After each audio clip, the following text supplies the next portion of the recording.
Assalamualaikum warahmatullahi wabarakatuh. Hai teman-teman semua, perkenalkan nama saya Muhammad Andi Kiranaldi.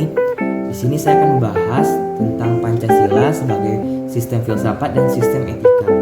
Nah, pertama sekali kita akan membahas Pancasila sebagai sistem filsafat.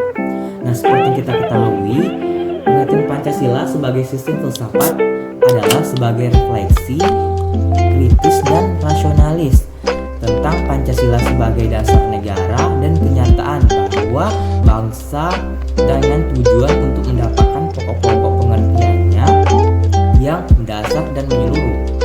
Ya, dengan kata lain, Pancasila ini merupakan hasil perenungan jiwa yang mendalam yang dilakukan oleh Founding Father Indonesia yang dituangkan dalam suatu sistem. Nah, jadi kalau secara umumnya nih teman-teman, filsafat Pancasila itu sendiri adalah hasil berpikir atau pemikiran yang sedalam-dalamnya dari bangsa Indonesia.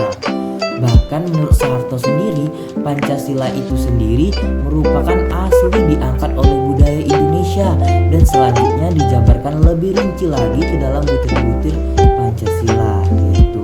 Nah, Pancasila sebagai sistem filsafat itu sendiri juga dapat dikategorikan sebagai filsafat praktis, di mana sebagai pemikiran juga.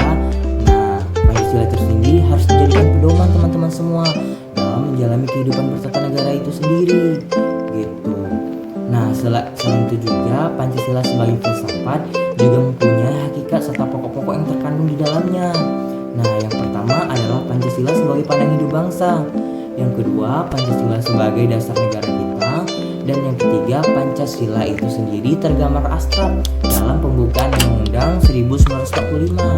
Dalam filsafat itu sendiri, Pancasila terdapat pokok-pokok serta hakikat yang terkandung di dalamnya teman-teman semua. Yang pertama, Pancasila itu tersendiri adalah pandangan hidup bangsa. Pancasila itu sendiri juga merupakan dasar negara kita. Dan filsafat Pancasila itu sendiri tergambar abstrak di dalam pembukaan Undang-Undang 1945 gitu teman-teman semua. Nah, selain itu juga Pancasila juga mempunyai 5 nilai.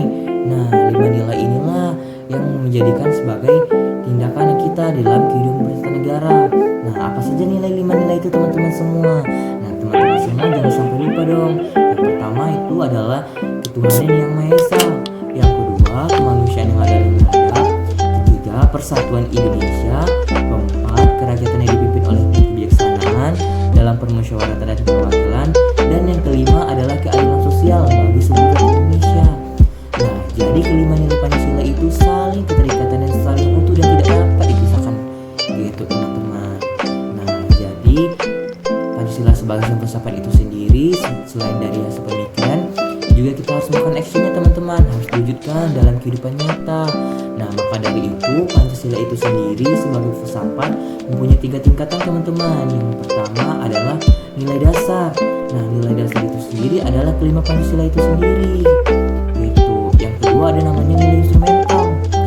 Nah, nilai instrumental ini adalah penjabaran dari nilai dasar. Nah, jadi nilai dasar inilah nanti yang akan menjadi butir-butiran di dalam peraturan serta lembaga-lembaga negara. Nah, yang berikutnya adalah nilai praktis.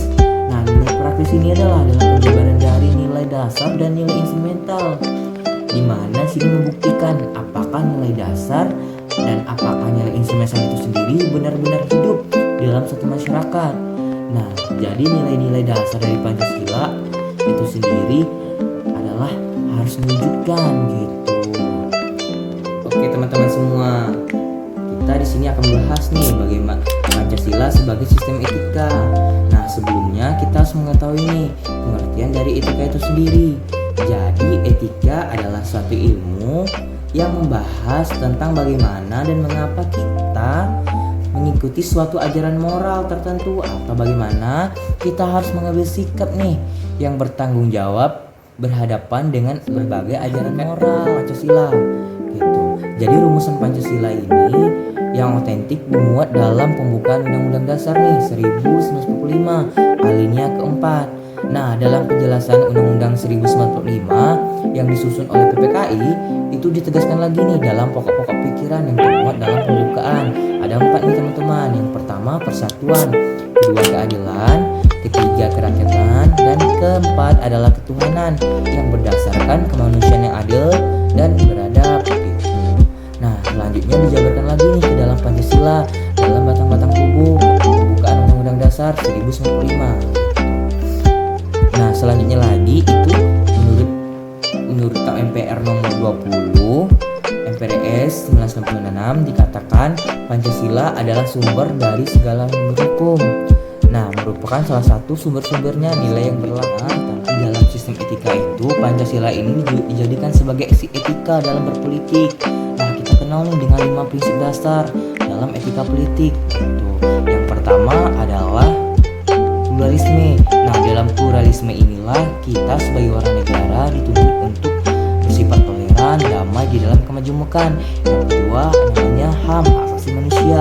Ini adalah perwujudan dari sila kedua dari Pancasila, yaitu kemanusiaan yang adil dan beradab. Yang ketiga adalah mutlak, karena manusia memiliki bukan karena pemberian negara, masyarakat, melainkan pemberian Sang Pencipta. Nah, yang keempat adalah konstekstual, karena baru punya fungsi dan karena itu mulai disadari. Nah, di ambang modernitas di mana manusia tidak lagi dilindungi oleh adat atau tradisi dan sebaliknya diancam oleh negara modern gitu. Nah, selanjutnya dikenal dengan solidaritas negara. Nah, solidaritas ini bermakna manusia tidak hanya hidup demi diri sendiri, melainkan juga demi orang lain. Bahkan kita bersatu bersenasib sepenanggungan gitu. Selanjutnya dikenal dengan demokrasi. Nah, prinsip berkedaulatan rakyat inilah menyatakan bahwa tak ada manusia atau sebuah elit atau kelompok ideologi berhak untuk menentukan nih dan memaksakan orang lain harus atau boleh hidup gitu. Nah, jadi itulah Pancasila sebagai sistem etika dan sistem. Nah, selanjutnya di dalam sistem etika itu Pancasila ini juga dijadikan sebagai etika dalam berpolitik. Nah, kita kenal dengan 5 prinsip dasar dalam etika politik gitu. Yang pertama adalah pluralisme. Nah, dalam pluralisme inilah kita sebagai warga negara dituntut untuk bersifat toleran, damai di dalam kemajemukan. Yang kedua namanya HAM, hak asasi manusia. Ini adalah perwujudan dari sila kedua dari Pancasila, yaitu kemanusiaan yang adil dan beradab. Yang ketiga adalah mutlak, karena manusia memiliki bukan karena pemberian negara, masyarakat, melainkan pemberian Sang Pencipta. Nah, yang keempat adalah konstekstual, karena baru punya fungsi dan karena itu mulai disadari. Nah, di ambang modernitas di mana manusia tidak lagi dilindungi oleh adat atau tradisi dan sebaliknya diancam oleh negara modern gitu. Nah, selanjutnya dikenal dengan solidaritas negara. Nah, solidaritas ini bermakna manusia tidak hanya hidup demi diri sendiri, melainkan juga demi orang lain. Bahkan kita bersatu bersenasib sepenanggungan gitu. Selanjutnya dikenal dengan demokrasi. Nah, prinsip berkedaulatan rakyat inilah menyatakan bahwa tak ada manusia atau sebuah elit atau kelompok ideologi berhak untuk menentukan nih dan memaksakan orang lain harus atau boleh hidup gitu. Nah, jadi itulah Pancasila sebagai sistem ini. Jadi itu teman-teman pengertian dari Pancasila sebagai sistem filsafat dan Pancasila sebagai sistem etika gitu. Untuk kali ini kita sampai di sini ya. Oke, assalamualaikum warahmatullahi wabarakatuh. Sampai jumpa.